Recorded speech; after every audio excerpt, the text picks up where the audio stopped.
was that about? I mean, how did I know what direction to go? How did I know how he was gonna move? Well, while circle strafing, this is something you will develop as a skill over time, and it's real-time recognition. I'll give you an example. Let's take a look at the next clip. Alright, so let's look here. It's the same pyro from before, and I know just exactly how to move. Well, how? So we know this pyro is on strafing level 1. He's strafing towards. When I go to his side, he will strafe into me. So now look to our left. It's completely blocked off. This pyro has no other choice but to just keep strafing to the right. And I do the same and end up outstrafing him and get to his side.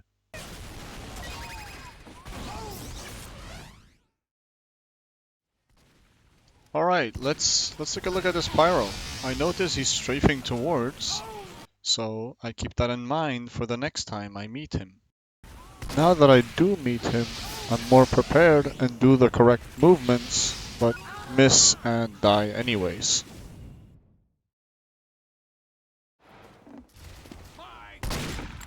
Alright, so here I run into the spy, and considering he's a spy, I can already assume that he's most likely going to be some form of level 4.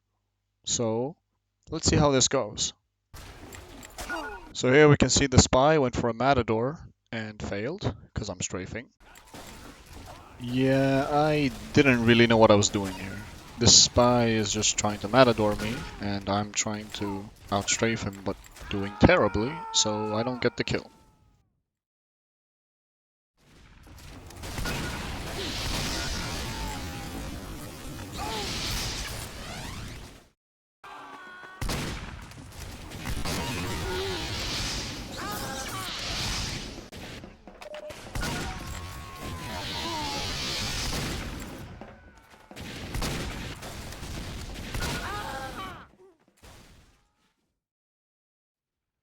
Yeah, this pyro was giving me a bit of trouble, because I initially thought he was on level 4. I thought he was trying to strafe away from me because of this. But the more I fought him, I realized he's not really strafing away from me at all. And if anything, he's strafing towards. He's on level 1. Here I run into the pyro again. And now after having fought him for a bit, and realizing that he's not really strafing away from me at all, this was the moment that it clicked for me. That he's really just on level 1 after all. Here I finally use my brain a bit and actually get the pyro. And then I get him again. And again. And again. You see, when you figure out someone's movement, their level, when you figure out how they move, you can consistently get them that way most of the time. You just have to tweak your approach sometimes. I mean, just look at this spy here. I figured out how he moves. I figured out that he just keeps going left and right to try and matador me, and I adapted accordingly. Now I know in theory what I have to do every single time I face this guy to be able to stab him. And this happened many times. As you can see, I stabbed him multiple times the same way. Seems like we found ourselves a player who is strafing away, a player on strafe level 4, right? Well, it's a bit difficult to tell from this one clip alone.